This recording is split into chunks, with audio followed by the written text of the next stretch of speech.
A mother in Dallas, Texas, discovered that the church's deacon kept her 10-year-old daughter locked in a room after choir rehearsals for 6 months. The girl always came home strangely quiet, with red eyes, but said that everything was fine. "Mom, it's just fatigue from training," Emma murmured in a choked voice, avoiding her mother's gaze. When Jennifer finally broke into that private room at First Baptist Church, what she found on the walls made her blood run cold. But to understand how we got here, we need to go back a few weeks. Jennifer Matthews has always been a dutiful and devoted mother, especially after she became a single mother. At the age of 38, she worked as a nurse at Methodist Dallas Medical Center, one of the largest hospitals in the region, where she worked long and grueling shifts to make sure her daughter Emma had everything she needed. The divorce had happened 3 years earlier, when Emma was just 7 years old, and since then, Jennifer has raised the girl alone. Her father, Michael, had moved to Colorado shortly after the separation and had sporadic contact with his daughter, a phone call every 2 weeks and rare visits during school holidays. Jennifer never spoke ill of her ex-husband to Emma, but she knew that distance weighed on the girl's heart, and that's why she made twice as much effort to be present, loving and attentive to every detail of her daughter's life. Emma Matthews, at the age of 10, was a cheerful and communicative girl, one of those who lit up any environment with her presence. He had long brown hair that his mother tied in braids every morning before school, bright green eyes, full of curiosity, and a wide smile that showed his front teeth slightly apart. She was a normal child, with good grades at Plano Primary School. She loved to draw, she had 3 best friends, and she was absolutely passionate about singing. Since she was a little girl, Emma hummed around the house, invented melodies while playing, and dreamed of one day performing on a big stage. For Jennifer, her daughter's passion was a blessing, a genuine talent that deserved to be cultivated and encouraged. Faith has always been an important pillar in the education Jennifer gave to Emma. She had grown up in a religious family in rural Texas, in a small town near Austin, and even with all the difficulties of adulthood, the complicated divorce and the challenges of raising a daughter alone, she never abandoned her connection to the church. Every Sunday morning and Wednesday evening, mother and daughter attended First Baptist Church, a large and welcoming congregation located in the suburb of Plano, about a 20-minute drive from their home. The church was an imposing red brick building with stained glass windows in the windows, a large parking lot always full on Sundays, and a vibrant community of more than 500 families. There Emma had friends, participated in children's activities, attended the vacation Bible school, and, 2 years ago, at the age of 8, she had joined the children's choir. The choir of First Baptist Church was a source of pride for the entire congregation. Composed of 25 children from 6 to 12 years old, the group performed in the main services, in special events, and even in regional competitions of sacred music. Rehearsals took place every Wednesday at 6 in the afternoon on the 2nd floor of the church, in one of the well-equipped rooms with a piano, comfortable chairs, air conditioning, and a modern sound system. The children wore blue and white robes during performances, sang traditional hymns and contemporary gospel songs, and were coordinated by Deacon Robert Caldwell, a 52-year-old man who dedicated his life to religious service. Robert Caldwell was a highly respected figure in the congregation. Tall, with grey hair slicked back, gold-framed glasses, and a warm smile that conveyed kindness, he was seen by everyone as a true man of God. Married for 28 years to Dorothy Caldwell, a sweet woman who worked as a librarian in a public school, Robert was the father of 2 successful adult children. James, the eldest, worked as a lawyer in Houston, and Sarah was a university professor in San Antonio. Both had been raised in the faith, attended that same church throughout their childhood, and were examples of a well-structured Christian family. Robert had been a deacon for 15 years, known for his tireless dedication to the children and youth of the church. He organized summer camps, coordinated Bible study groups for teens, and for the past 8 years had taken over the coordination of the children's choir with a zeal that impressed everyone. Jennifer trusted Robert completely, as did all the other mothers. He was kind, caring, always had a word of encouragement for the children, and treated each one of them as if they were special. Emma loved the rehearsals, came home excited, telling about the new songs she was learning, the solos that Deacon Robert distributed among the children, and the plans for the next performances. The routine was simple and safe, or at least it seemed to be. Every Wednesday, Jennifer left the hospital early, stopped by the house to pick up Emma, who was already ready in her rehearsal clothes, drove to church, left her daughter on the second floor where the other children were already gathering, and returned an hour and a half later to pick up. It was a quiet, predictable, comforting routine. Nothing in that normality suggested that anything could be wrong. In this video, you'll discover how one mother trusted her maternal instinct, even when everyone said she was overreacting. You'll see how small signs, which most would ignore, became the key to saving your daughter from a situation that no one could have imagined. Every detail here is based on events that happened in a real community, in a real church, with real people who blindly trusted an authority figure. You will follow every step of this journey of distrust, investigation, and courage. You will see how a mother's love, that instinct that lives deep in the chest and squeezes the heart when something is not right, can be more powerful than any reputation or appearance of kindness. This isn't just a story about protecting a daughter. It's a story about trusting yourself when the whole world seems to tell you you're crazy, about having the courage to act even in fear of the consequences, and about how a single moment of determination can change lives forever.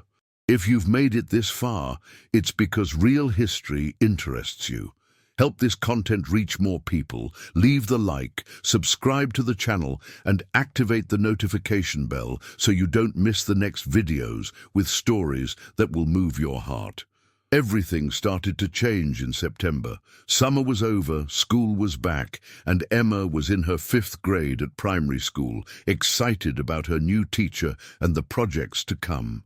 Choir rehearsals had also resumed after the August holidays, and Emma seemed as excited as ever. But in the first few weeks of the month, Jennifer began to notice something different. Nothing too obvious. Nothing that would sound an immediate alarm. Just small, subtle changes in her daughter's behavior that an attentive mother does not let go unnoticed. Emma started to come back from rehearsals quieter than usual, less excited, without that usual enthusiasm. Before, she would get in the car talking non-stop about the songs, about who she had sung out of tune, about the jokes with her friends Sarah and Lily during the break. Now, he would go in quietly, put on his seatbelt, and stare out the window of his car for the entire 20-minute drive home. Jennifer noticed and asked, "How was the rehearsal today, my love? Are you okay?" Emma answered with a small, forced smile, different from the wide, genuine smile she always had. "It was good, Mom. I'm just a little tired." Or, "It was cool, we learned a new song." But the tone of voice did not match the words. There was something erased there, a disguised sadness, a weight that a 10-year-old child should not carry. Jennifer tried to investigate further, asked specific questions. "What did you learn today? How is your friend Sarah? Did Deacon Robert praise you again?" Emma would answer vaguely with few words, and then ask to listen to music on the radio or change the subject completely. "Mom, do you think I can paint my room lilac? Or can we make popcorn when we get home?" Jennifer accepted the change of subject, but that small discomfort began to form deep in her chest, a little bit of worry that still had no name or defined form. A few times in the weeks that followed, Emma mentioned something that made Jennifer's heart tighten a little more. The girl remarked casually as they dined that Deacon Robert had asked her to stay a little longer after rehearsals to train on her own. Jennifer, who was serving rice on her plate, paused for a second and looked at her daughter. Training alone. What do you mean, love? Emma explained, still chewing on the piece of chicken. He said that I have a special voice and that I need to practice more to do the solo in the Christmas performance. So he asked me to stay for about 15 minutes after the other children leave. The special word echoed in Jennifer's mind. She felt a little discomfort, something undefined that she couldn't explain, but she quickly tried to push that thought away. After all, Robert was a man of God, respected by all, married, a family man with 15 years of volunteer service in the church. If he thought Emma had talent, it was a compliment, wasn't it? It was good for his daughter to receive special attention, for her talent to be recognized and cultivated. Jennifer tried to rationalize. How cool, daughter. So you're going to do a solo? Emma shrugged. Maybe. He said he will still decide, but that he wants to teach me some new breathing and posture techniques. Jennifer nodded, smiling, but inside something bothered her. It was just a vague feeling, a shadow of doubt that she couldn't logically justify. Why did that bother her? Why did the idea of Emma spending a few extra minutes with the deacon generate such a tightness in her chest? She scolded herself mentally. Don't be paranoid, Jennifer. He is a good, dedicated man who just wants to help children sing better. You are creating problems where there is none. Over the next few days, Jennifer talked to other moms after the Sunday service. They were in the churchyard, drinking coffee and eating cookies that the team of volunteers had prepared, while the children played in the playground. Jennifer casually mentioned that Emma was staying a few extra minutes after rehearsals for special training. The other mothers smiled and seemed completely calm. Oh yes, my Lily is too, said Susan, a nice blonde-haired woman who had 2 daughters in the choir. Deacon Robert is wonderful. He always gives individual attention to the children who have the most potential. That's why our choir is so good. Another mother, Patricia, agreed. Sarah also stays sometimes. He teaches special breathing exercises, posture, these things. Girls love it. Jennifer felt a momentary relief. So it wasn't just Emma. Other children also received special attention. It was normal. It was part of the teaching process. There was nothing wrong there. She was really being paranoid, creating ghosts where there was only dedication and care. But the discomfort did not disappear completely. That night, Jennifer couldn't sleep properly.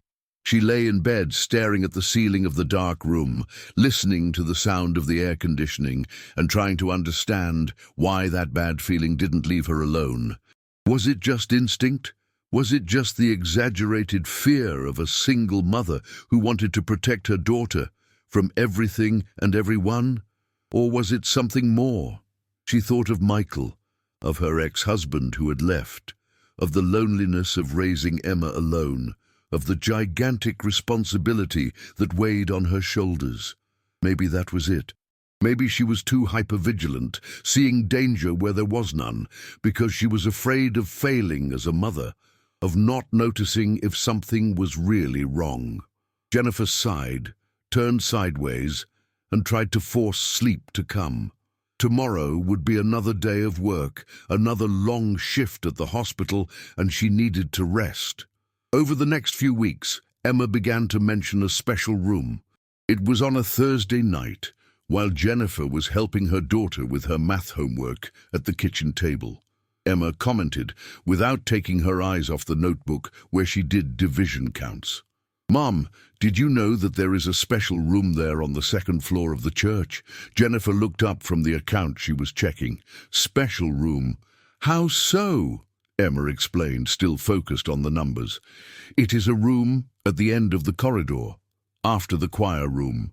Deacon Robert takes us there to teach us special singing techniques. He said that it is a place only for children who have real talent." Jennifer felt her heart tighten again, stronger this time. "Are you going to this room?" Emma nodded. "Sometimes, after the rehearsal. He takes me, Sarah, and Lily. We stay there for about 20 minutes, and he teaches breathing and posture exercises. It's cool."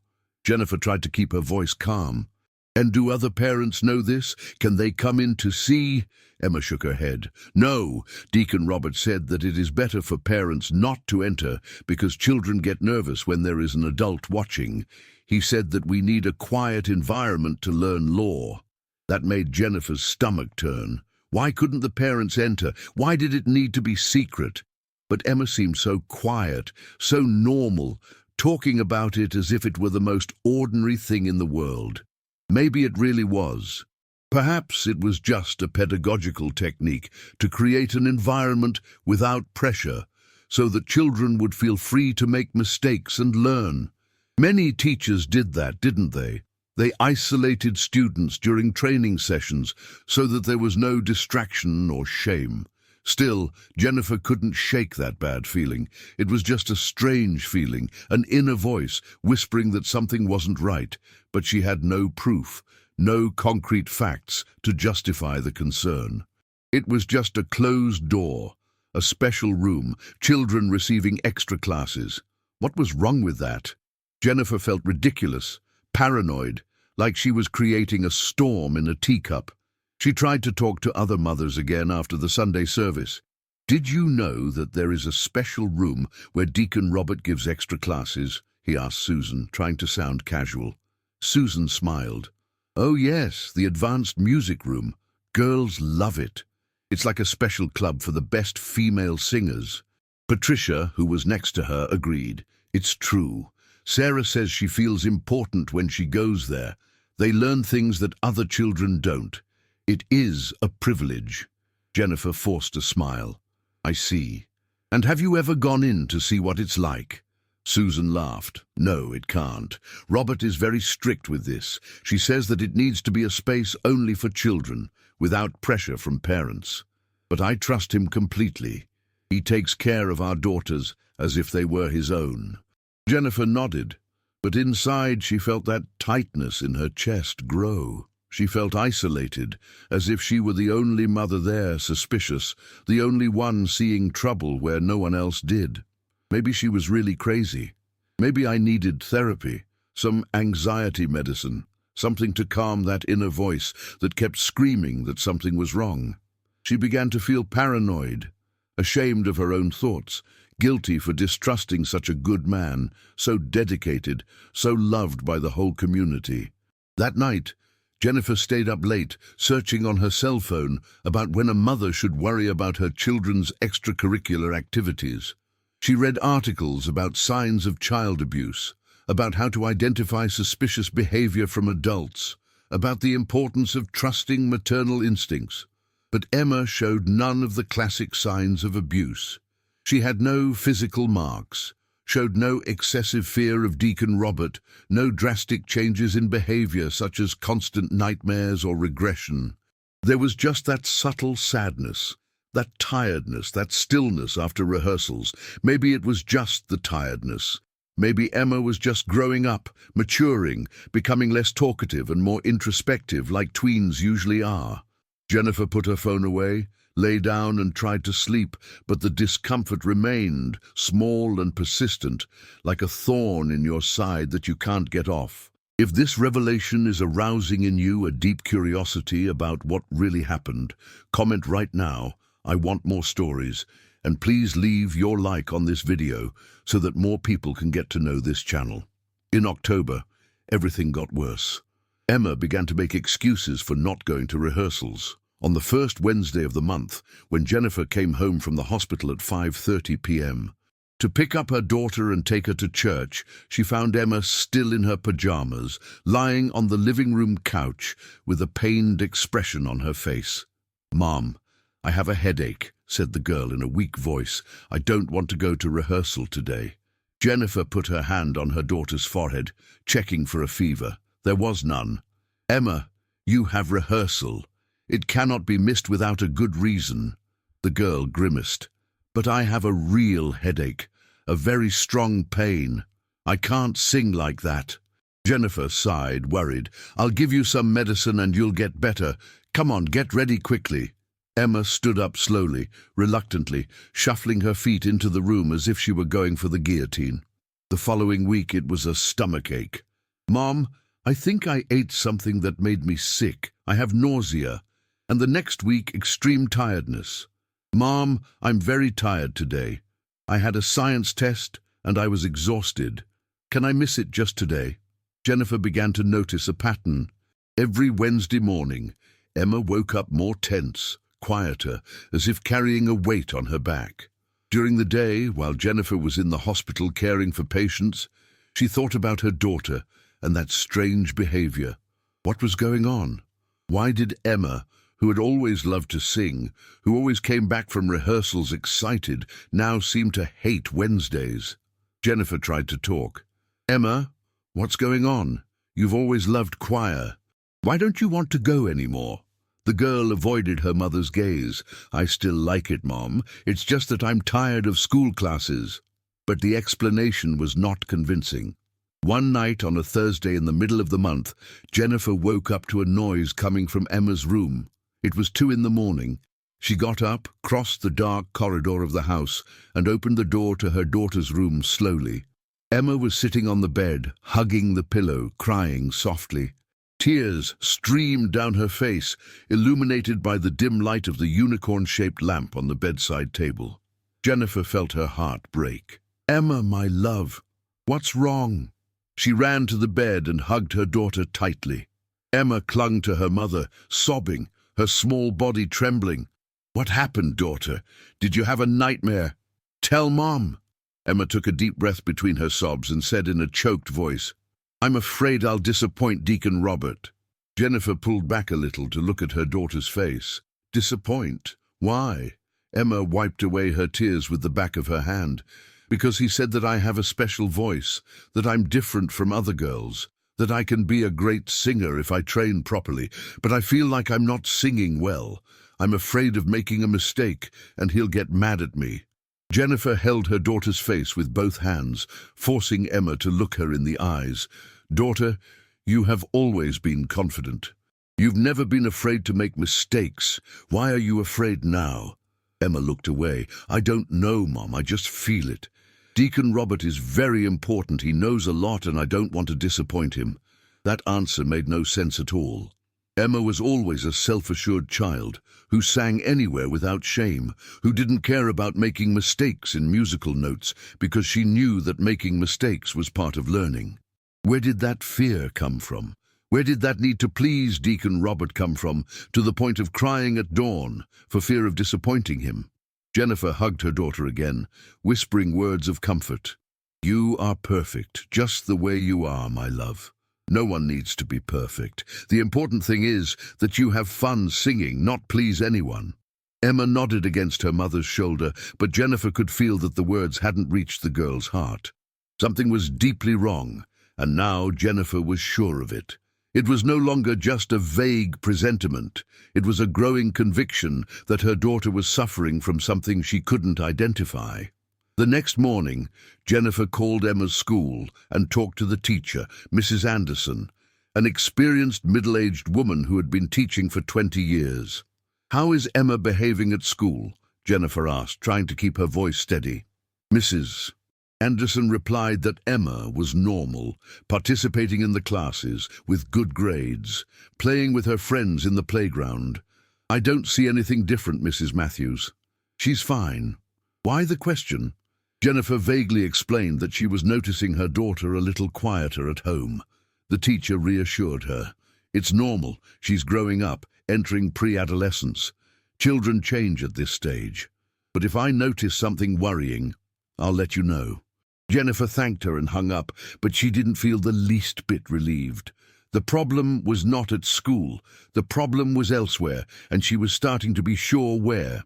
If you're here so far, it's because this story is stirring you. What follows will show the exact moment when everything changed, the moment when a mother decided she could no longer ignore that inner voice that screamed that something was wrong. Therefore, at the end of this video, we will reveal the complete outcome with details that few know. Stay with me until the end, because what you will discover may be the missing piece to understand everything. Jennifer decided to take action. I could no longer stand there, waiting for things to work themselves out, pretending that everything was fine when it clearly wasn't. Next Wednesday, October 18th, she drew up a plan. She asked to switch shifts at the hospital with a co-worker, saying she had an important family commitment. He left at 5 o'clock in the afternoon, stopped by the house to pick up Emma, who was ready and reluctant, took his daughter to church at 6 o'clock sharp as usual, and instead of leaving, he stayed. He parked the car in a remote space from where he could see the entrance to the building, but it was not very visible, and waited. Half an hour passed. Jennifer stood there inside the silver Honda Civic car with the windows slightly open to let the air circulate, listening to the radio quietly so as not to attract attention. His heart was beating faster than normal. What was she doing? Spying on her own daughter's essay as if she were a private investigator. That was madness. She felt ridiculous, paranoid, like she was crossing a line she wasn't supposed to cross. But at the same time, I couldn't leave. I needed to know. She needed to see with her own eyes what was happening on that second floor, in that mysterious room where her daughter spent 20 minutes locked up with Deacon Robert. At 7 o'clock, Jennifer got out of the car and walked to the entrance of the church. Other people were still in the building, members of the congregation participating in other evening activities. A Bible study group on the first floor, the team of volunteers organizing clothing donations in the basement. Jennifer greeted a few people lightly and went upstairs to the second floor, trying to look casual, as if she had forgotten something and needed to look for it. Her heart beat so hard that she was sure everyone could hear. His hands were cold and sweaty at the same time. My stomach was churning, that horrible feeling when you know you're about to discover something you'd rather not know. He reached the second floor and heard the voices of the children singing in one of the rooms. It was the hymn Amazing Grace, the high-pitched, fine-tuned children's voices echoing down the hallway. Jennifer leaned against the wall, trying to control her breathing, and waited. The minutes dragged on like hours. She looked at her cell phone clock every 30 seconds, watching the hands advance slowly. 7:15, 7:20, 7:25. Finally, at 7:30, the music stopped and she heard Deacon Robert's voice giving the final warnings. "Well done, kids," Essay finished. "Next week we will continue practicing for the Christmas presentation. You can go." The children began to leave, one by one, descending the noisy stairs, talking animatedly, some being picked up by parents waiting on the first floor. Jennifer stood there, leaning against the wall of the hallway, waiting to see Emma leave. But Emma did not leave. All the other children passed by her, 22, 23, 24 children, but Emma was not among them. Jennifer's heart plummeted. She felt her stomach turn, that horrible feeling when you know something is very, very wrong. She walked to the door of the room where the rehearsal had taken place and looked inside. The room was empty. Empty chairs, silent piano, lights still on, but no children, no adults. Where was Emma? Where had she gone? Jennifer felt panic start to rise up her throat. She looked around in despair and saw one of the mothers coming down the stairs with her son. "Sorry, did you see where the other kids went?" The woman stopped and smiled. "Oh, some always stay for the extra training with Deacon Robert. They go to the special room at the end of the hallway." He pointed to the right, where the corridor continued after the choir room, darker, with 2 closed doors at the end. "It's there." Jennifer thanked her with a nod and began to walk in that direction, each step echoing on the varnished wooden floor. When he reached the end of the corridor, he saw a closed door. There was no sign, there was nothing identifying that room. It was just a dark wooden door with a silver handle. Jennifer stopped in front of her, her heart racing, her hands shaking. He put his ear to the door and heard muffled voices on the other side. It was Deacon Robert's voice, low and calm, saying something she couldn't distinguish. And then she heard a nervous laugh, a girl's laugh. Was it Emma, or Sarah, or Lily? Jennifer couldn't be sure. She tried to turn the handle slowly, but the door was locked from the inside. Locked. Why the hell was the door locked? Why did he need to lock the door to give a singing lesson? Jennifer felt her legs wobbly, as if they were going to give in at any moment. She knocked lightly on the door, trying to keep her voice steady. "Hello? Is Emma there?" There was a silence on the other side, a silence that lasted a few seconds, but that seemed like an eternity to Jennifer. Every second of that silence was torture, an agony of not knowing what was happening inside, of imagining 1,000 horrible things and not being able to confirm any of them. Then Deacon Robert's voice answered, calm and gentle as ever. "Yes, Mrs. Matthews, Emma is here. We are finishing an exercise. It comes out in 5 minutes." Jennifer took a deep breath, trying to control the trembling in her voice. "Why is the door locked?" The answer came quickly, softly, almost paternally. "It is to prevent other children from entering and interrupting their concentration. It's a pedagogical technician, Mrs. Matthews, helps with concentration." The explanation made sense, but at the same time it made no sense at all. Jennifer stood there in the empty and silent hallway, feeling her heart beating so hard it felt like it was going to come out of her mouth. Why hadn't Emma answered? Why did only the deacon speak? What was going on inside? She waited. She stood there, leaning against the wall opposite the locked door, her arms crossed, trying to appear calm, but trembling inside. Every second that passed was an eternity. She looked at her cell phone watch. 7:35, 7:36, 7:37. The promised 5 minutes never seemed to pass. Jennifer began to imagine horrific scenarios. What if he was hurting Emma in there? What if Emma was in danger at that very moment and she was standing there, waiting like an idiot? Should I kick in the door, scream, call the police? But what if it was nothing? What if it really was just a singing lesson and she was being too paranoid? Would she be arrested for trespassing? Would it be ridiculed by the entire community?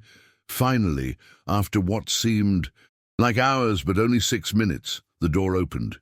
Deacon Robert appeared first, with his usual warm, calm smile, his glasses shining in the hallway light, his hands in the pockets of his grey dress pants. "Mrs. Matthews, what a surprise to see you here. Usually the lady looks for Emma downstairs." Behind him, Emma appeared, followed by Sarah and Lily, the 3 girls walking slowly with their eyes downcast, not looking at Jennifer. "Emma, my love, are you all right?" Jennifer took a step forward, completely ignoring the deacon, focusing only on her daughter. Emma finally looked up and nodded. "Yes, I am, Mum. We were just practicing." But there was something in the girl's eyes, something faint, something tired, something that shouldn't be there. Jennifer looked at Deacon Robert, trying to read something on his face, trying to find some sign of guilt, of nervousness, of anything that would confirm her suspicions. But he was calm, smiling, with that posture of a kind and dedicated man that everyone knew. "The girls are making great progress, Mrs. Matthews. Emma has a really special voice. He will do a beautiful solo at Christmas."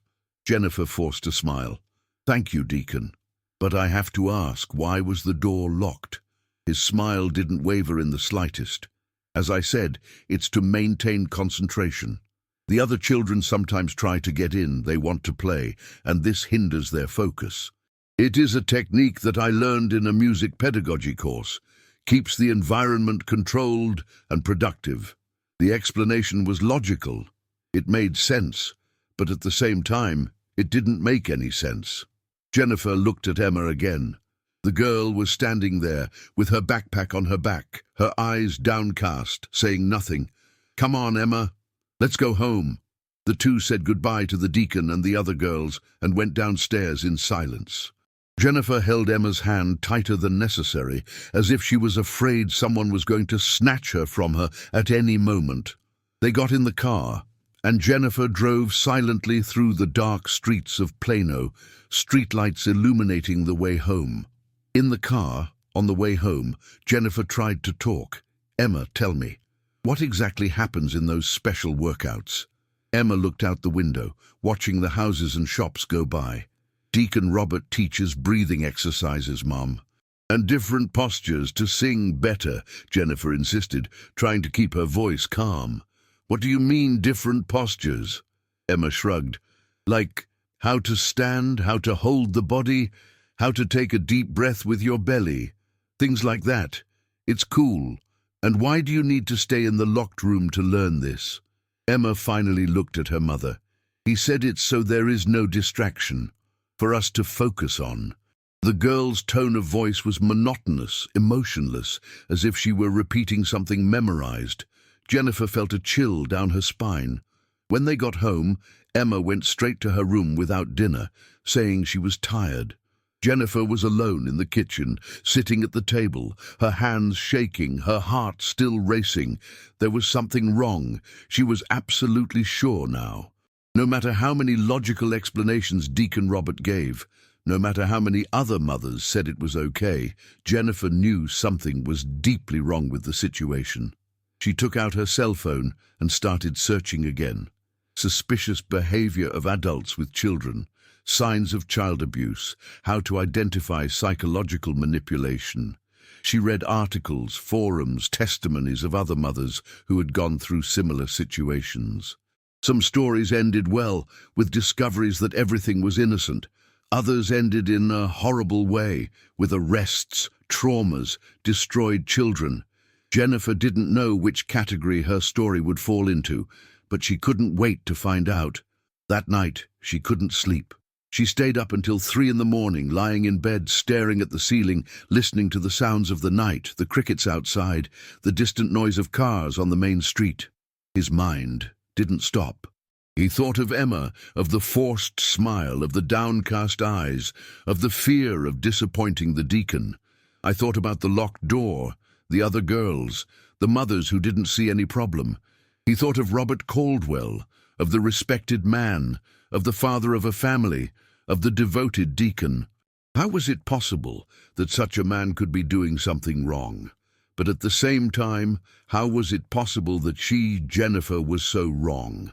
How was it possible that her maternal instinct, that inner voice that screamed danger, was completely wrong? If this story is already changing the way you see maternal protection, like, subscribe, and activate the bell of this video so that this message reaches other mothers who need to hear it. Jennifer tried to stay calm in the following days. He continued working in the hospital, taking care of patients, doing 12-hour shifts, pretending that everything was fine. But inside, she was consumed by worry. He spent the next few days quietly researching Deacon Robert Caldwell. She searched for his name on social networks, found profiles on Facebook and Instagram. She saw photos of his family, Dorothy smiling next to her husband on trips, adult children visiting their parents at Christmas, posts about the church, Bible verses, edifying messages. Everything seemed perfect. Too perfect. Jennifer searched on Google, trying to find any criminal record, any suspicious news, any complaint. Nothing. Robert Caldwell had an absolutely impeccable record. She spoke with the church's pastor, the Reverend Thomas Mitchell, a 60-year-old who had led the congregation for a decade. He made an appointment on a Friday afternoon, saying he needed to talk about the church's music program. The pastor welcomed her into his office, a cozy room with bookshelves filled with theology books, a solid wood desk, and photos of church missions hanging on the walls. "Mrs. Matthews, what a pleasure to see you. What can I do for you?" Jennifer hesitated, choosing her words carefully. "Reverend, I would like to know more about Deacon Robert's work with children, about the choir." The pastor smiled widely. "Ah, Robert is one of our treasures, Mrs. Matthews. He is dedicated, loving, treats each child as if it were his own. Thanks to him, our choir is recognized throughout the region. We have already won 3 state competitions of sacred music in the last 5 years. Jennifer forced a smile. "Yes, I know he's very dedicated. But I would like to know about the extra workouts, the ones he does with some children in particular." The pastor nodded, still smiling. "Oh yes, the Advanced Development Program. It's optional, of course. Robert identifies the most potential children and offers individualized lessons. It's wonderful, isn't it? A voluntary service that he provides with so much love." Jennifer felt her stomach churn. "Have you ever attended these trainings?" The pastor shook his head. No. Robert prefers to keep the environment quiet. with no adults present, so that the children are at ease. It is a modern pedagogical technique. But I trust him completely, Mrs. Matthews. He has 15 years of impeccable service here. 2 families in the congregation, whose adult children sang in the choir back in the day, told me that Robert changed their lives, inspired them to pursue musical careers. He is a blessing. Jennifer thanked her and left the pastor's office feeling even worse. Everyone trusted Robert. Everyone loved him. Everyone thought he was perfect. How could she be right when the whole world said she was wrong? Jennifer began to feel ridiculous. She spent the whole weekend questioning herself, doubting herself. Perhaps she was creating a problem where it did not exist. Maybe she was just a paranoid, overprotective mother who saw danger in everything. Maybe he needed professional help, therapy, medication to control anxiety. She thought about making an appointment with a psychiatrist, talking about those obsessive thoughts, that inability to trust people. Maybe the problem wasn't Robert. Maybe the problem was her. But then, on a Thursday night, everything changed. Jennifer was at home, cleaning the kitchen after dinner, when she heard a scream coming from Emma's room. It was 15 past midnight. Emma must have been asleep for hours. Jennifer dropped the sponge in the sink and ran down the hallway, her heart already racing before she even knew what had happened. He opened the bedroom door and found Emma sitting on the bed, sweaty, her eyes wide with dread, her body shaking violently. The girl was having a nightmare. "Emma, my love, wake up." Jennifer ran to the bed and hugged her daughter, shaking her slightly. "Emma." Emma woke up with a start, panting, looking around the room as if she didn't know where she was. When she finally focused on her mother's face, she broke down in tears. "Mom!" he sobbed, clinging to Jennifer with desperate force. "I don't want to! I don't want it anymore!" Jennifer held her daughter's face, forcing her to look her in the eyes. "What else do you not want, love? Tell me. What don't you want anymore?" Emma breathed hard between her sobs. "I don't want to go to the special room anymore, Mum. I don't want to be alone with Deacon Robert anymore. Please get me out of the choir. Please!" Jennifer felt the world stop. He felt the blood run cold in his veins. "Why, Emma? Why don't you want to be with him anymore? What does he do there?" Emma shook her head, still crying. "I can't tell. He said it's a secret. He said that if I tell him, no one will believe me. He said that everyone trusts him and that they will think I'm lying." At that moment, everything was crystal clear to Jennifer. All the pieces fit together. Emma's sadness, the fear, the reluctance to go to rehearsals, the downcast eyes, the hidden crying. It wasn't paranoia. It was not an exaggeration. There was something very wrong going on in that locked room, and her daughter had been suffering for months. Jennifer hugged Emma tightly, whispering in the girl's ear, "I believe in you, my love. I believe everything you say, and you're not going to go back to that room anymore. Never again. I promise."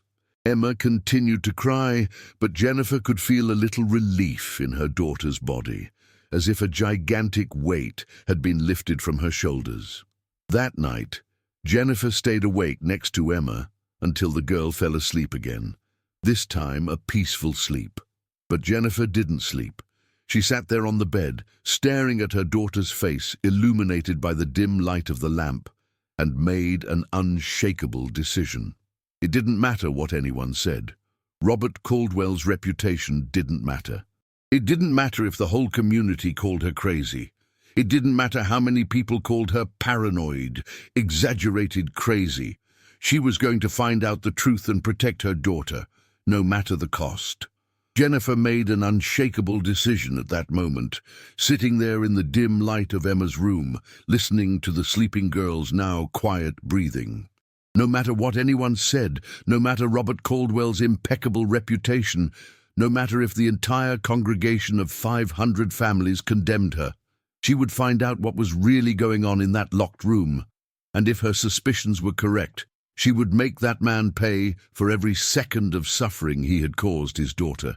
The next morning, Friday, Jennifer called the hospital and asked to switch shifts with a colleague. He explained that he had an urgent appointment next Wednesday night and needed to be free. The supervisor, an understanding woman who had known Jennifer for 5 years, agreed without asking too many questions. Jennifer then grabbed her laptop and started researching. He spent hours browsing electronics websites, reading reviews, comparing prices. I was looking for something specific, a small, discreet security camera that could be easily hidden and that could transmit live video and audio to a cell phone through Wi-Fi. He found several options and chose a tiny camera, the size of a large button, with a battery life that lasted up to 3 hours and connection via cell phone app. It cost $120. Jennifer didn't hesitate, put it in the cart and finalized the purchase with express delivery for the next day. While waiting for the camera to arrive, Jennifer spent the entire weekend trying to act normal. He took Emma out for ice cream on Saturday afternoon. They went to the park, where the girl played on the swings and the slide, as if nothing had happened. On Sunday, they went to church as usual. Jennifer sat in the varnished wooden pew in the middle of the congregation, singing the hymns, listening to Reverend Mitchell's sermon on forgiveness and mercy, and all the while her stomach was churning. He looked at Deacon Robert up front, sitting with the other church leaders, with that kind smile on his face, greeting people after the service, and he felt a mixture of disgust and anger so intense that he had to shake hands with each other so as not to tremble visibly. How could he pretend so well? How could he keep on that holy man mask while doing horrible things to innocent children? Emma stood by her mother's side the entire time, quietly, holding Jennifer's hand tightly. He did not want to go play with the other children in the courtyard after the service as he used to. She just stood there, glued to her mother, as if afraid that someone would take her away. Jennifer noticed and felt her heart tighten. Her daughter was afraid, scared, traumatized, and she, the mother, the person who was supposed to protect her above all, had let it happen for months without realizing it. The guilt was overwhelming, but Jennifer turned that guilt into determination. Never again. Never again would she let anyone hurt her daughter.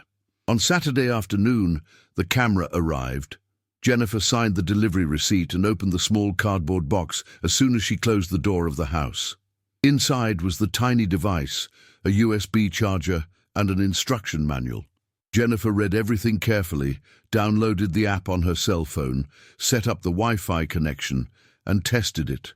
He hid the camera inside a drawer in his bedroom and went to the living room with his cell phone. The transmission worked perfectly. I could see and hear everything clearly. The battery was fully charged and would last at least 3 hours according to specifications. It was perfect. It was exactly what she needed. Jennifer spent Monday and Tuesday planning every detail. She thought about where exactly to hide the camera in Emma's backpack so that she could capture as much as possible without being discovered. He decided to put it in the front pocket of his backpack, that small pocket where Emma kept crayons and pens. I would position the camera so that the lens was facing up, capturing whatever happened in the room. He tested it several times at home, placing the backpack in different positions, checking the camera angle, making sure the audio was clear. Everything needed to work perfectly. She wouldn't get a second chance. On Tuesday night, after Emma went to sleep, Jennifer got everything ready. He took his daughter's blue backpack, that backpack with unicorn drawings that Emma loved so much, emptied the front pocket and positioned the camera carefully. He covered it lightly with a thin tissue, just enough to disguise, but without blocking the lens. He turned on the device, checked on his cell phone that the transmission was working, and then turned it off to save battery. The next morning, Wednesday, she would turn the camera back on just before Emma left for school, and the battery would last until the end of the rehearsal at the church. Jennifer could barely sleep that night. She lay in bed, staring at the ceiling, her heart beating too fast. She felt wrong, guilty, as if she was invading her own daughter's privacy, as if she was crossing some ethical line that she shouldn't cross. He was spying on Emma. He was putting a hidden camera in the backpack of a 10-year-old child without her knowing. What kind of mother did that? But at the same time, what choice did she have? If she confronted Robert directly without evidence, he would deny everything, and she would be seen as the crazy, the paranoid, hysterical mother who was trying to destroy the reputation of a respected man. It needed concrete, irrefutable evidence, something that no one could dispute. What if it was wrong, if everything was really innocent? Then she would delete the recording, apologize to God for having been unfairly suspicious, and seek professional help for her own sanity. But if she was right, if there really was something wrong going on in that locked room, then that recording would be the salvation of Emma and possibly other children. On Wednesday morning, Jennifer woke up with a knot in her stomach. She prepared breakfast for Emma as she always did, pancakes with honey and orange juice, but she could barely eat. Emma ate in silence, noticing the tension in the air, but not understanding where it was coming from. "Mum, are you okay?" Jennifer forced a smile. "Yes, I am, love. Just a little tired from work." Emma nodded and continued eating. After breakfast, the two got ready. Emma put on her school uniform, brushed her teeth, grabbed her backpack. Jennifer, her hands shaking slightly, said she was going to check that Emma had put all the books in her backpack. He took his backpack, went to his daughter's room, closed the door, and quickly turned on the camera hidden in his front pocket. He checked on his cell phone that the transmission was active, saw the shaky image of the room, heard the muffled sounds. Perfect. He turned off the screen of his cell phone, put it in his pocket, returned the backpack to Emma, and took his daughter to school. The day of work at the hospital was torture. Jennifer couldn't concentrate on anything. He made small mistakes, forgot to write down information in the medical record of one patient, almost applied the wrong dosage of medication to another. A co-worker asked if she was okay, and Jennifer made up an excuse about insomnia. He spent the day obsessively looking at the clock on the wall, watching the hands drag slowly. Noon, 1 in the afternoon, 2, 3, 4, 5. Finally, at 5:30, his shift ended. Jennifer practically ran into the parking lot, got in the car, and drove to Emma's school. The girl was waiting in front, alone, with her backpack on her back and a sad expression on her face. "Is there a rehearsal today, Mum?" he asked in a low voice as he got into the car. Jennifer nodded, her heart already racing. "Yes, there is, love, but it will pass quickly. You will see." They arrived at the church at 6 o'clock.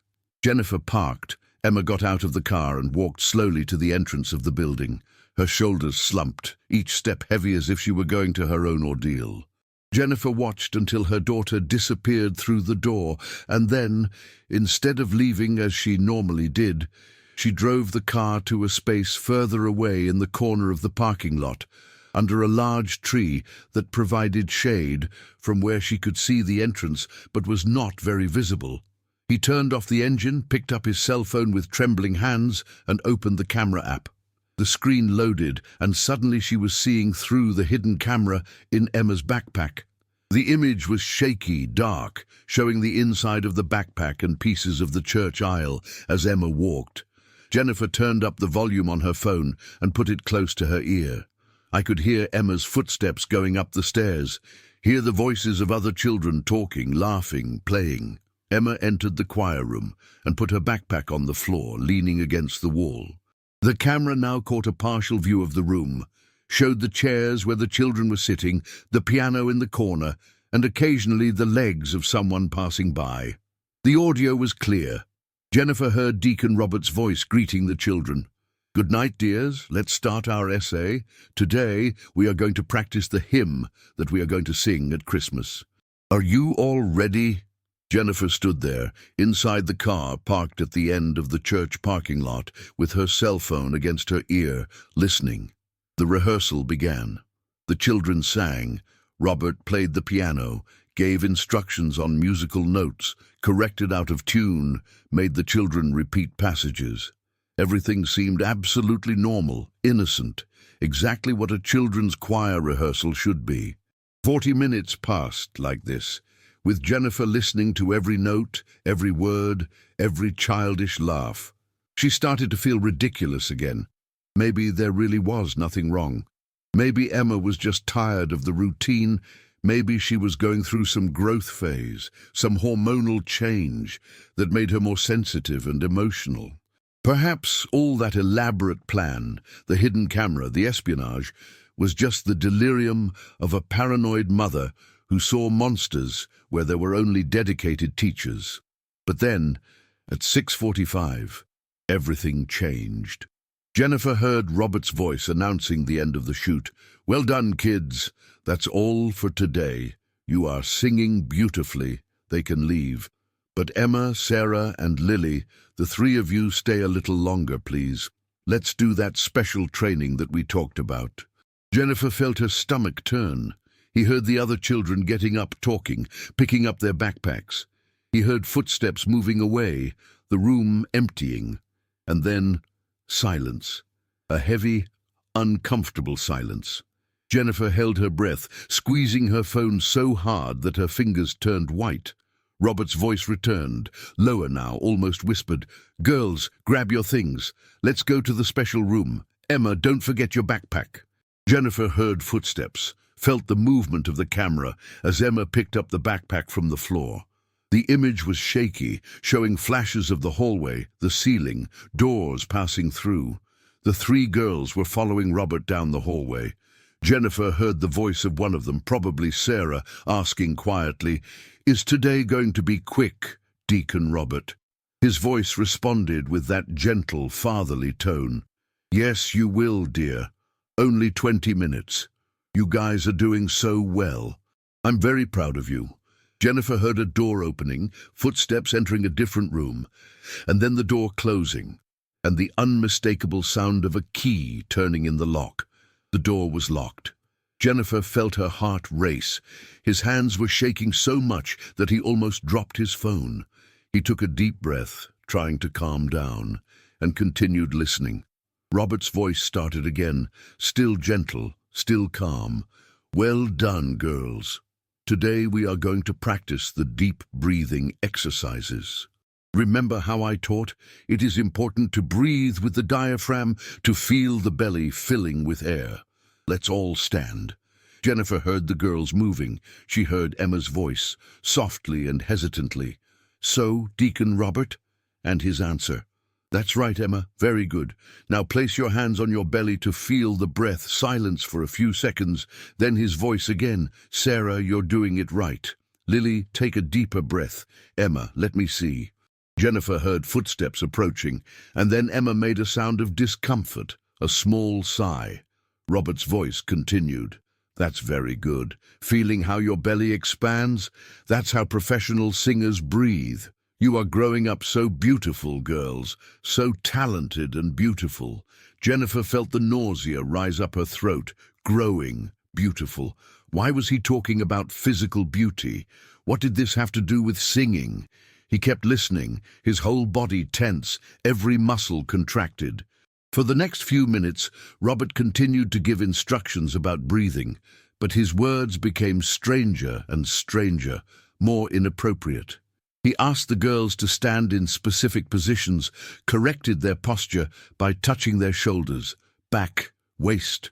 Jennifer heard the girls laughing nervously, that uncomfortable laugh when you don't know how to react to a strange situation. "Deacon Robert, is that right?" one of them asked, and he replied, "Yes, honey, you are doing very well, very special." And then came the moment that made Jennifer explode.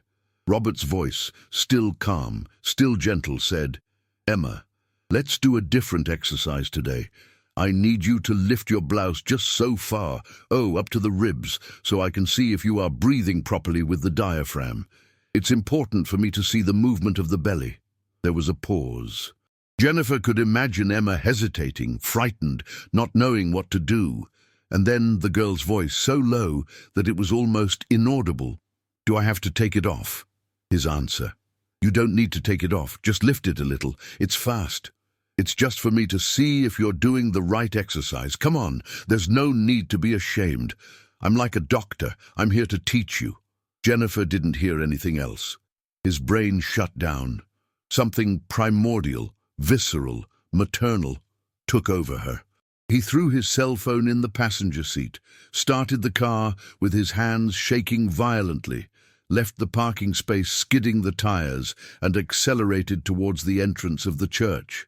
He didn't think anymore. He didn't rationalize anymore. It was pure instinct. His daughter was in danger. Her daughter was in that locked room with a man asking her to lift her clothes. It didn't matter if it was exaggeration, if it was paranoia, if I was misinterpreting. It was wrong, deeply, undeniably wrong, and she needed to get there now, immediately, before it was too late. He got out of the car without even turning off the engine properly, left the door open, ran to the entrance of the church. There were some people on the first floor, members of the congregation who participated in other activities. Jennifer ran past them without greeting, without explaining. He climbed the stairs 2 steps at a time, his heart exploding in his chest, his legs burning, his breathing panting. He reached the 2nd floor and ran down the corridor, past the empty choir room, following to the end where that closed door was. That damned door that hid horrible things. He arrived in front of the door and didn't hesitate for a second. He didn't knock. He didn't ask permission. He didn't call.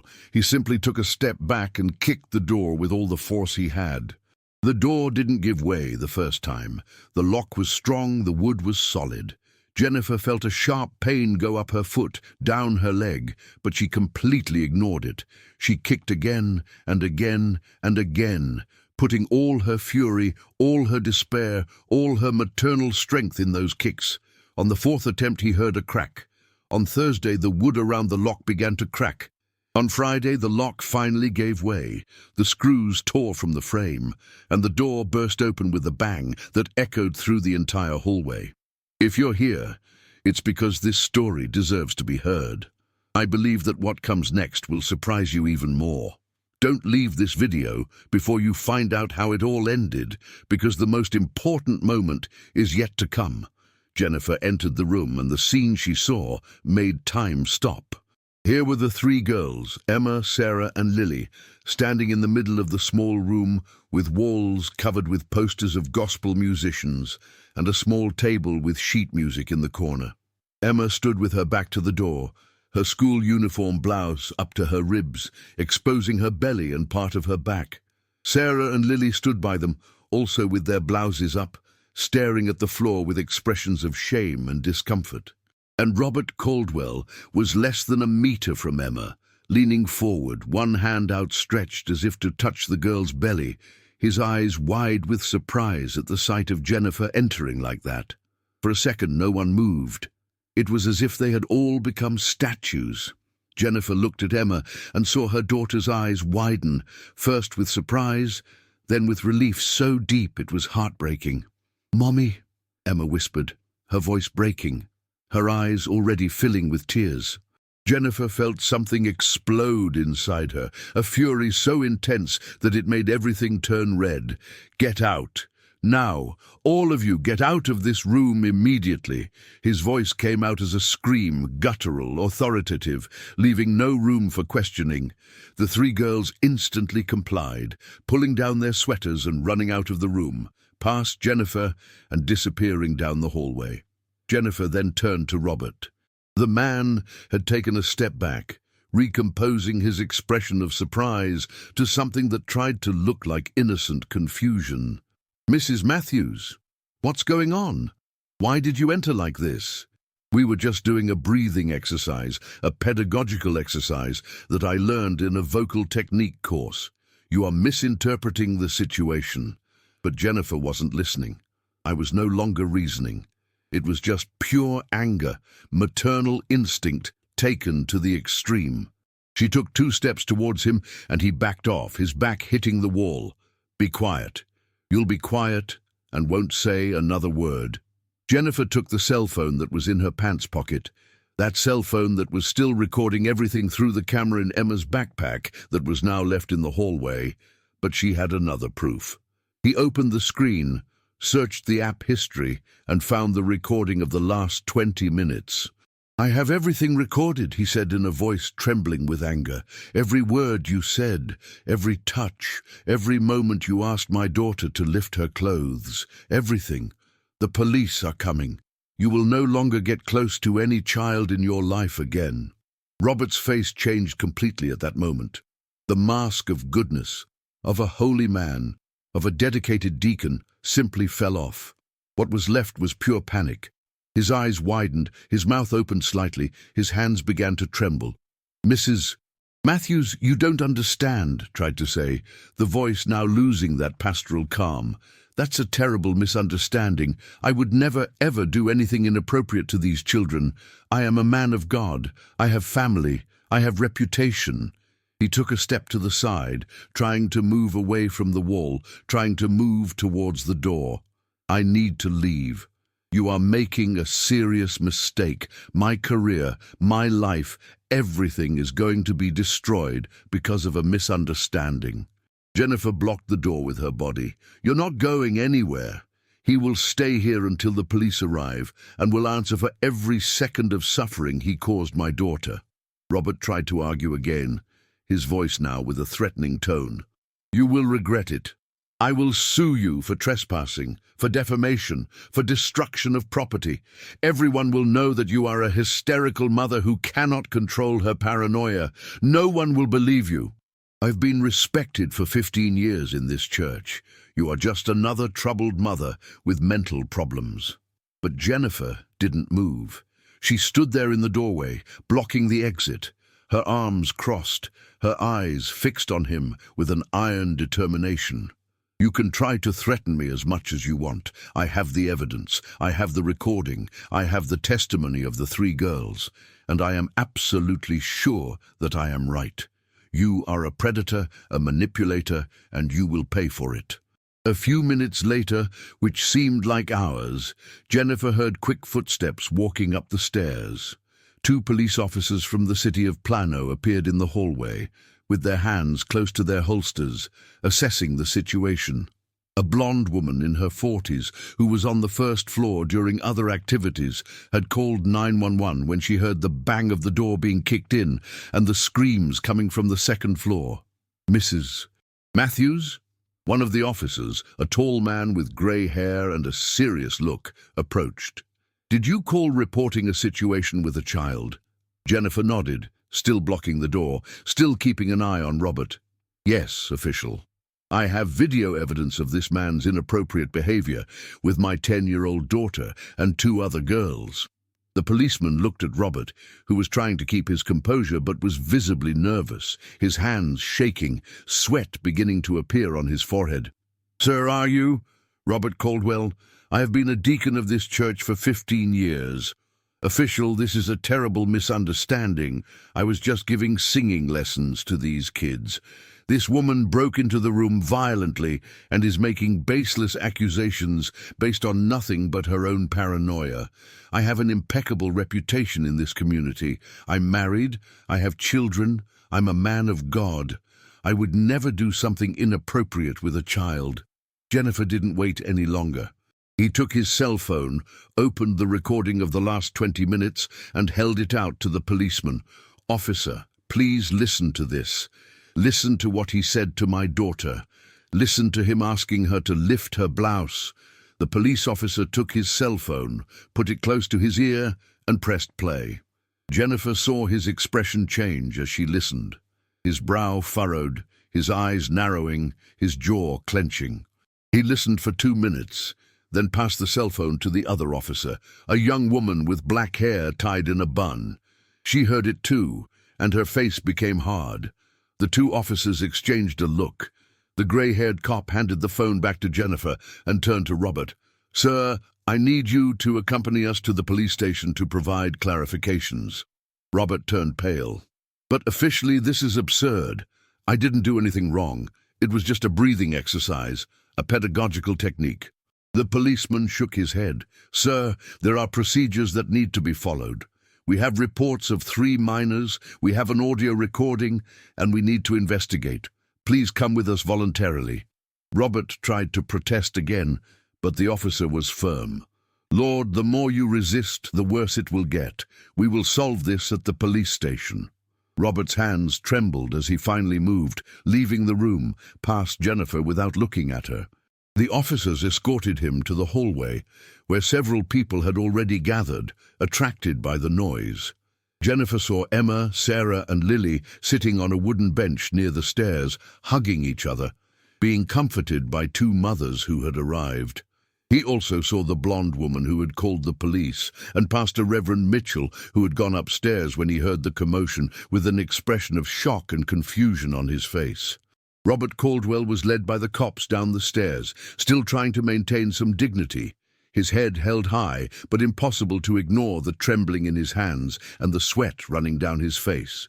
"You're making a mistake," he mumbled repeatedly. "You will see that I am right." Jennifer stood there, watching until he disappeared from sight, and then her legs finally gave way. She leaned against the wall, breathing hard, her whole body trembling with the rush of adrenaline. It was over. She had done it. He had protected his daughter. Jennifer walked over to where Emma was sitting and knelt in front of the girl. "Emma, my love." He looked into his daughter's green eyes, now full of tears. "It's over. You are safe now. Mom won't let anyone hurt you ever again." Emma threw herself into her mother's arms, sobbing, her small body shaking with the accumulated crying of months. Jennifer hugged her daughter tightly, one hand on her head, the other on her back, whispering words of comfort as she also cried. "It's okay, my love. You were very brave. Everything is fine now. This story is not for everyone. If you are here, it is because you want to know the truth behind the facts. Are you ready for the final reveal? Because what happened after that day changed not only Jennifer and Emma's lives, but an entire community's. In the days and weeks that followed, Plano First Baptist Church was in a state of absolute shock. Word spread quickly, first among members of the congregation, then through the neighborhood, and finally, it made its way to the local newspapers in Dallas and Plano. Police have launched a thorough and in-depth investigation into Robert Caldwell and his activities with the children's choir in recent years. They combed through records, interviewed dozens of children who had passed through the choir, talked to parents, reviewed schedules of activities. What they discovered was even more devastating than Jennifer could have imagined. Robert Caldwell had maintained that behavior with choir girls for the past 4 years. It wasn't just Emma, Sarah, and Lily. As the investigation progressed and the news spread, other families began to speak out. First was the Miller family, whose 2 daughters, ages 8 and 11, had been in the choir until the previous year. The mother, Carol Miller, went to the police 2 days after Robert's arrest and reported that her daughters had mentioned the special practices several times, but that she had never found anything wrong because she trusted the deacon completely. When she finally sat down with the girls and asked in detail what was going on in those workouts, the answers horrified her. Robert had asked them to lift their blouses multiple times, had touched their backs and bellies, had made comments about how beautiful they were growing and looking. Then it was the Thompson family. Her 9-year-old daughter Jessica was still in the choir. When the parents learned of Robert's arrest and read the accusations in the local newspaper, they sat down with Jessica, and the girl broke down in tears.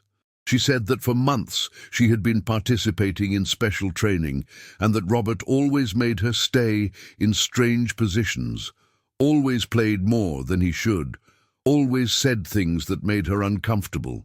But she was afraid to tell her because Robert had said that it was normal, that all singing teachers did that, and that if she told her parents, they wouldn't believe her because he was very respected.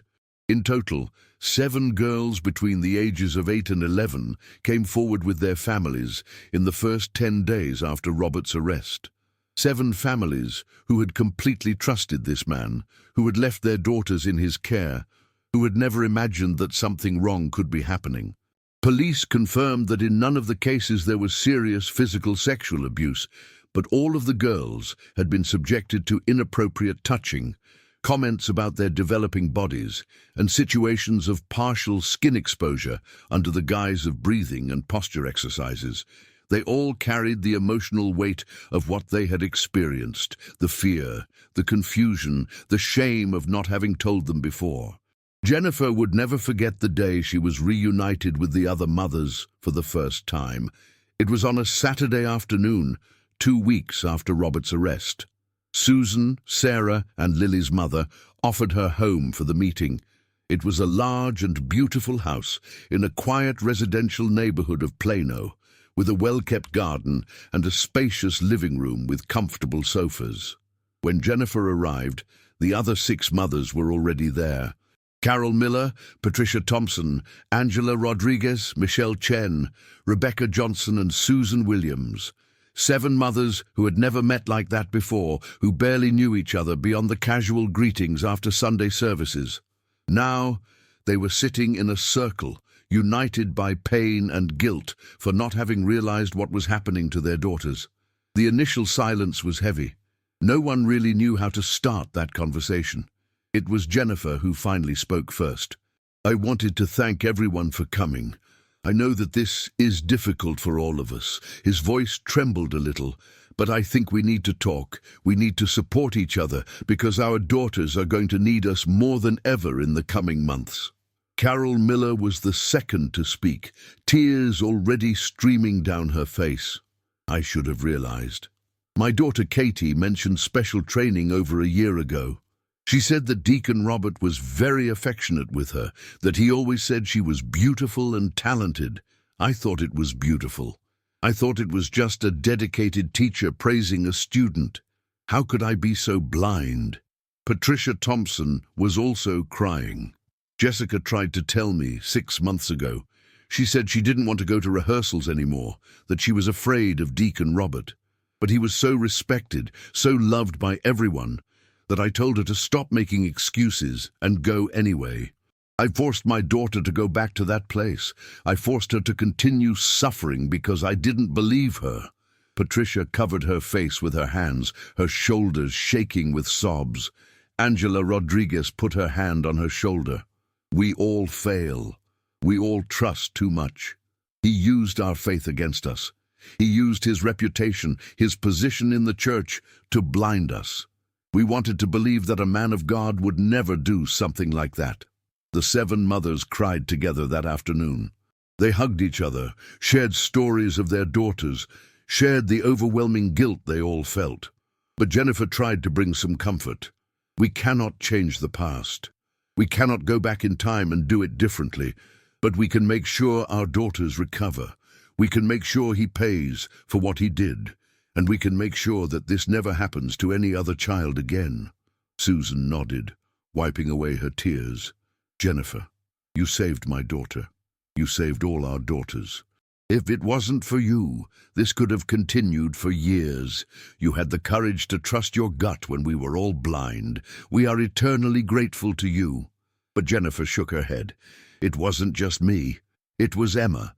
She was the one who finally managed to tell me, even with all the fear. She was the one who was brave enough to break the silence, and it is our daughters who will teach us how to overcome this." The mothers agreed to form a support group that would meet twice a month.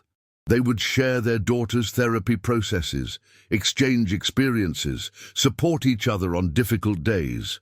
None of them were alone in this. They were a community now, united by pain, but also by the hope of healing. Before we continue, help bring real stories to those who really care. If you want to be part of this mission, don't forget to like this video, subscribe to the channel, and activate the bell so you don't miss any story that can make a difference in the life of another family. 3 weeks after the arrest, Robert Caldwell was formally charged by the Collin County District Attorney's Office with 7 counts of inappropriate contact with a minor, abuse of a position of authority, and inappropriate conduct with a child. Each charge carried a potential sentence of 2 to 10 years in prison. The evidence was overwhelming. The audio recording that Jennifer had made, the detailed testimonies of the 7 girls who were interviewed by psychologists specializing in childhood trauma, and even some text messages that the police found on Robert's cell phone, where he asked certain girls to stay after rehearsals. His defense tried to argue that it was all a misunderstanding, that they were legitimate pedagogical techniques for teaching singing, but no music education expert that the prosecution consulted confirmed those practices as normal or acceptable. Robert was immediately removed from all activities of First Baptist Church. His position as a deacon was revoked at an emergency church council meeting just 2 days after the arrest. The Reverend Mitchell made a public announcement during Sunday's service, his voice heavy and tears in his eyes, saying that the church had failed to protect its children and that profound changes would be implemented immediately. The congregation was divided. Some members couldn't believe that Robert, that kind man they had known for so many years, could have done something like that. Others were horrified and embarrassed that they had not noticed sooner. Several families left the church permanently, unable to return to the place where their daughters had been injured. Robert's personal life completely fell apart. His wife, Dorothy, who initially defended her husband by saying it was all a misunderstanding, changed her mind after listening to the recordings and reading the children's testimonies. A week after the arrest, she filed for divorce. She moved to her sister's home in Fort Worth and cut off all contact with Robert. Robert's 2 adult children, James and Sarah, who had grown up admiring their father and proud of their dedication to the church, were destroyed. Sarah, the university professor, published an open letter on her personal social media page 3 weeks after her arrest. She said she was shocked and devastated by her father's actions, that he was deeply apologizing to the victims and their families, and that he was completely cutting ties with Robert Caldwell. "I no longer recognize the man who raised me," he wrote. "The man who did these things is not my father." His brother James did the same, publishing a similar statement saying that he fully supported the victims and that Robert should be fully accountable for his crimes. Pastor Reverend Mitchell worked quickly to implement new safety protocols at the church. In partnership with an organization specializing in child protection, it created strict rules that were presented to the congregation at a special meeting a month after the incident. From that moment on, no adult could be alone with a child in any room of the church. All rooms where children's activities took place would have transparent glass windows on the doors to allow viewing from the outside. No doors could be locked during activities with children. All volunteers working with minors would undergo criminal background checks and mandatory training on signs of abuse and protective procedures.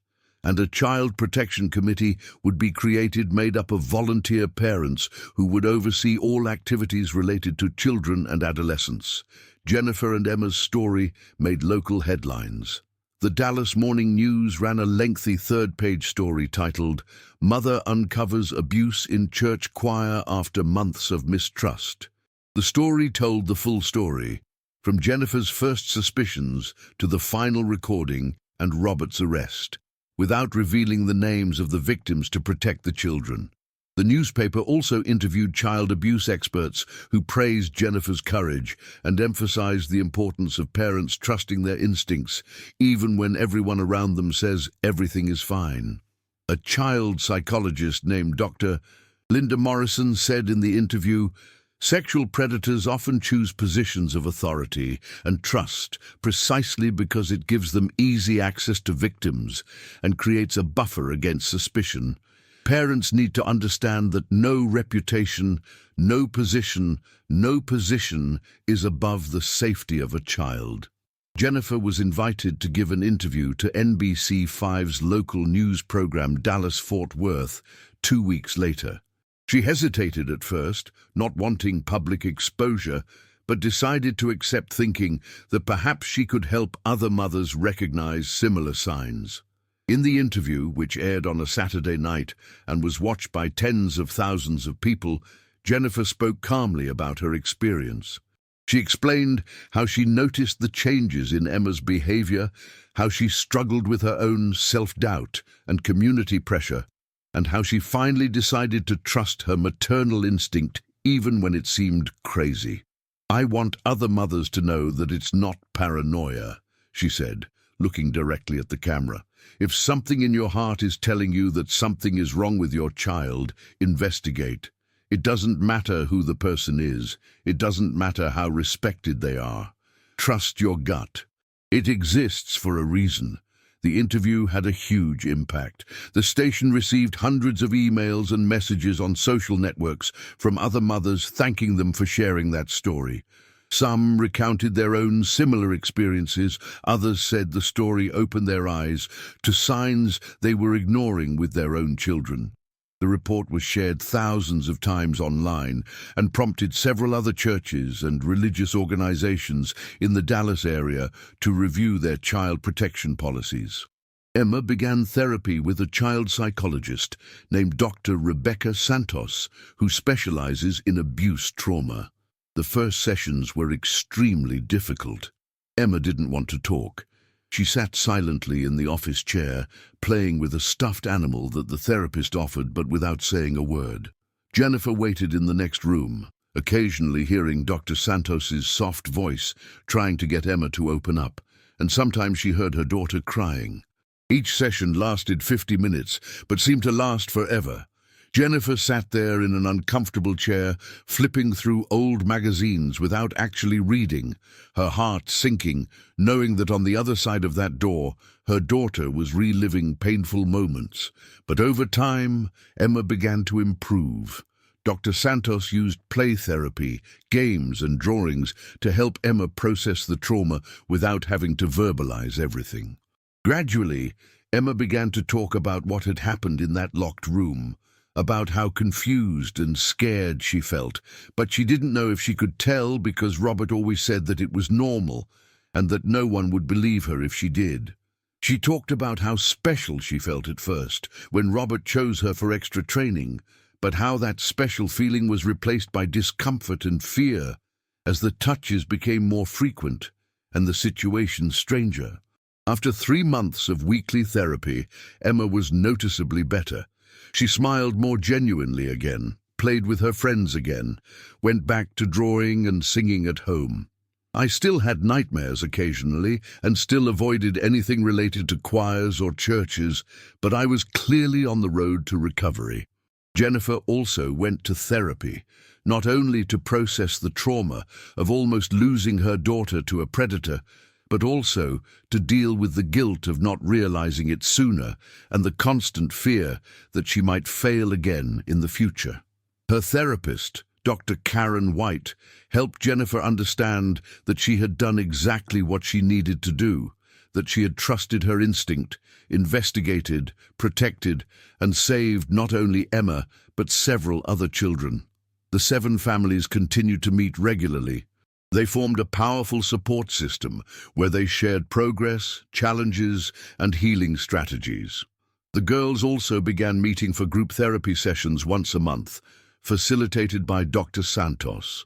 There, they could talk openly with each other, knowing that they had all been through the same experience, and discovering that they were not alone was incredibly liberating. Emma once said to Jennifer, "It's good to know that it wasn't just me, Mom.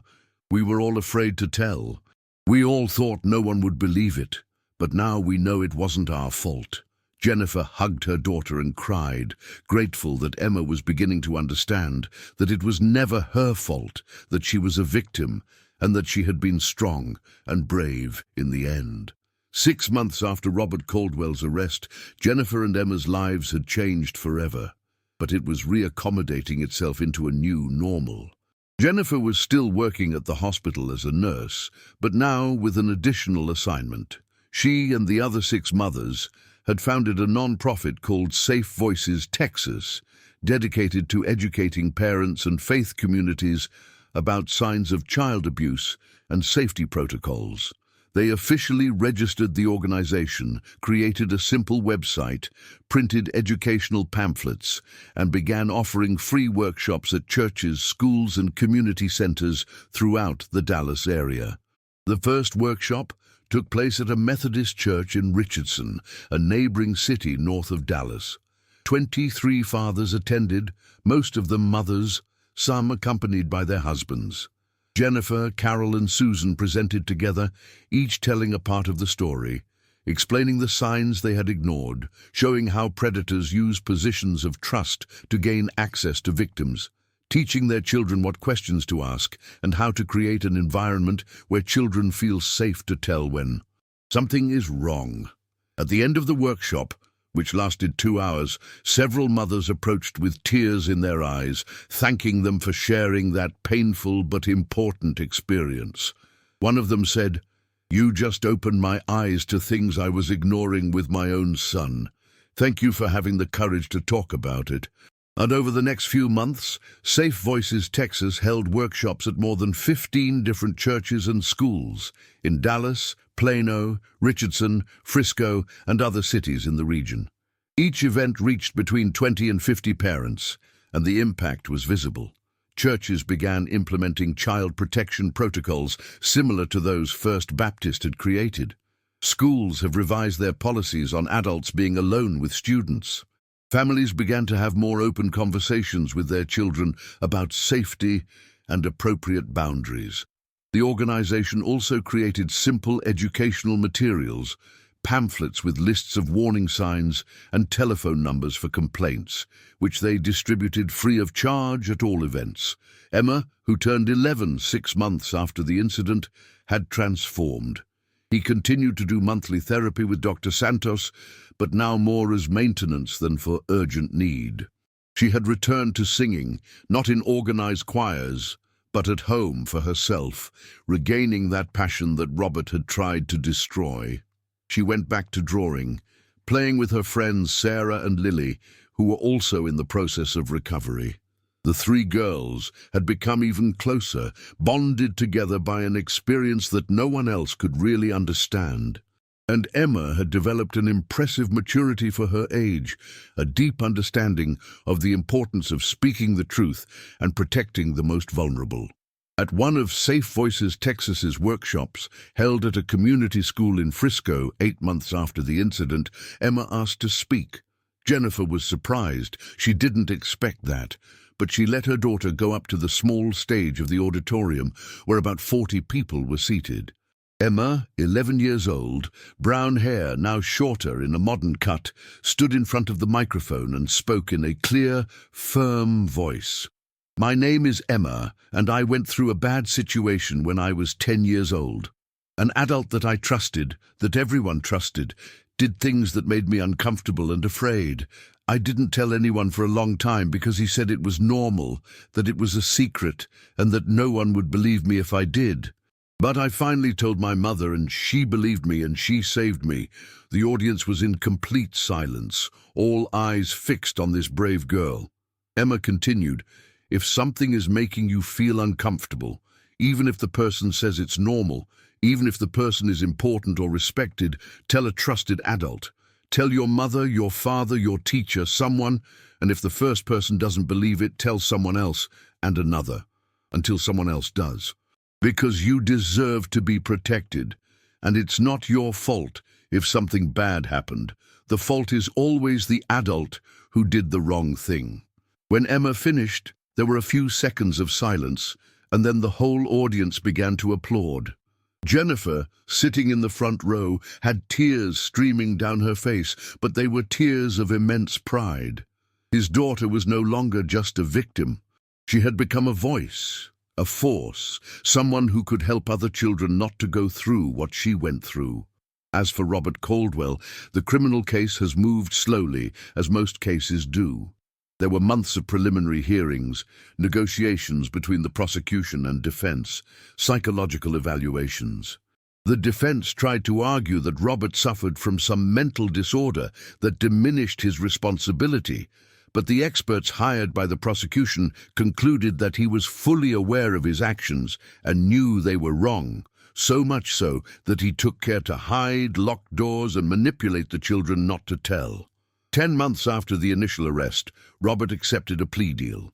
In exchange for pleading guilty to 5 of the 7 charges, he would avoid a lengthy and public trial and receive a sentence of 12 years in prison with the possibility of parole after serving at least 8 years. In addition, he would be permanently registered as a sex offender and would be prohibited from having any contact or proximity to minors for the rest of his life. Jennifer was in court on the day the sentence was made official. He sat in the seats reserved for the public next to Carol, Susan, and Patricia, and watched Robert being led out of the room in handcuffs, wearing an orange prison uniform, his head bowed, without looking at anyone.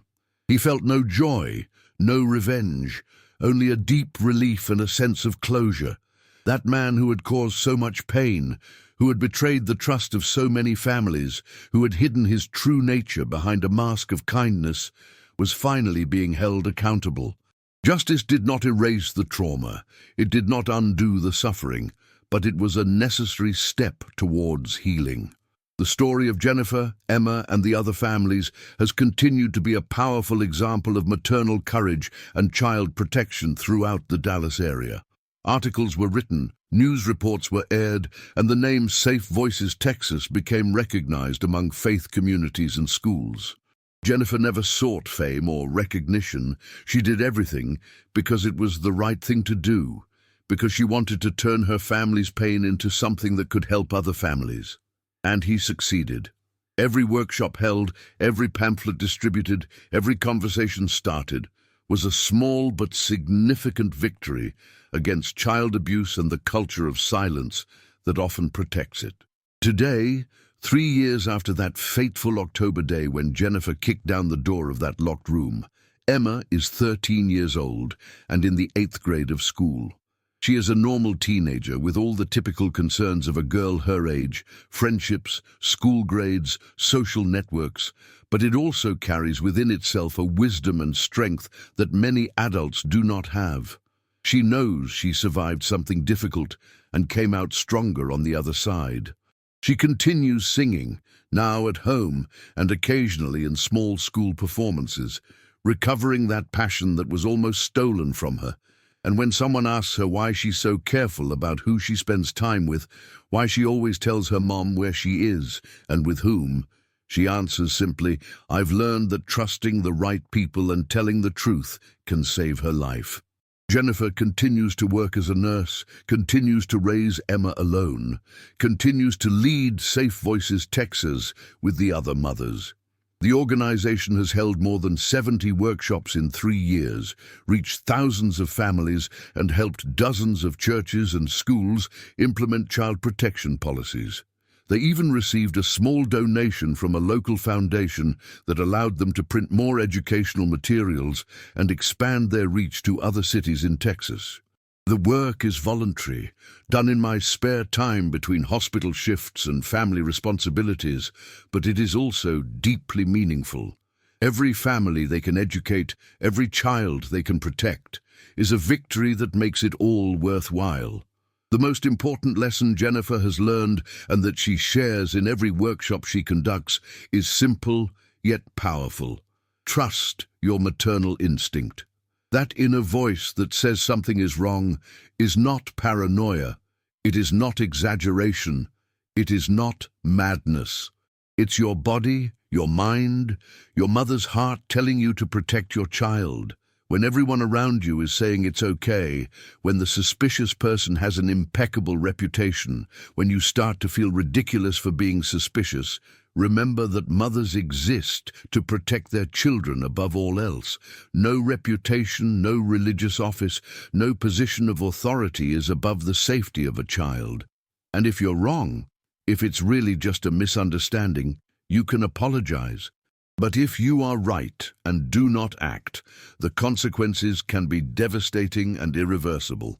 Jennifer and Emma's story is a story about the power of a mother who refused to ignore her instincts, who chose her daughter's protection over social approval, who had the courage to stand up to a system that protected the bully in the name of reputation and communal peace. It's a story about children who have found their voices, who have learned that silence protects predators and truth protects victims. It's a story about a community that was forced to confront an uncomfortable reality, that failed to protect its most vulnerable members, but that learned, changed, and put systems in place to ensure it didn't fail again. And most of all, it's a story about turning trauma into purpose, pain into hope, and fear into courage that can inspire thousands of other mothers and families to do the same. Jennifer's journey was not easy. There were sleepless nights, days of overwhelming doubt, times when she almost gave up because everyone around her said she was crazy.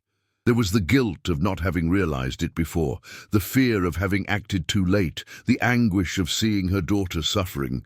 But there was also the strength that comes from knowing that you did the right thing, that you protected those who needed to be protected, that you were the voice for those who had no voice.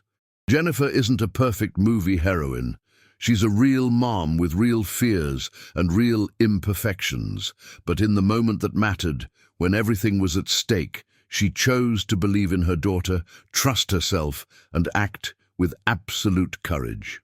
And that choice saved not only Emma, but Sarah, Lily, and 4 other girls whose lives could have been forever scarred by far more severe trauma if Jennifer hadn't acted when she did. Today, when Jennifer looks at Emma, she sees not only the scared 10-year-old girl who cried, asking not to return to that room, but also the strong 13-year-old teenager who has the courage to share her story to help other children. He sees the transformation, the healing, the resilience, and he knows that despite all the suffering, despite all the fear, in the end, they won. The predator is trapped. The other children have been saved, the community has changed, and an organization has been created to protect thousands of other children in the future. The nightmare turned into purpose, the pain turned into hope, and the maternal instinct that Jennifer almost ignored because everyone said it was wrong turned out to be exactly what saved her daughter and changed countless lives for the better. This is a story about trusting yourself when no one else believes you, about having courage when everything seems impossible, and about the transformative power of a mother who refuses to let any harm happen to her daughter. It's a true story that happened to real people in a real city, and one that continues to inspire mums all over Texas and beyond to pay attention to those subtle cues, to ask the hard questions, and to take action when the maternal instinct tells them something isn't right. Because at the end of the day, being a mother is not only about loving unconditionally, it is also about fiercely protecting. It is about being the warrior who stands between danger and your child, no matter how powerful or respected that danger is. Jennifer Matthews understood this, and with that understanding, he changed the world around him for the better. And if you like this story, surely the next video that is appearing on your screen will thrill you too. Don't forget to subscribe to the channel, leave your liked, and activate the notification bell so you don't miss any of our upcoming videos. Let's continue to discover stories that touch the heart, real stories of courage, maternal love, protection, and justice. A big hug, and see you in the next exciting story.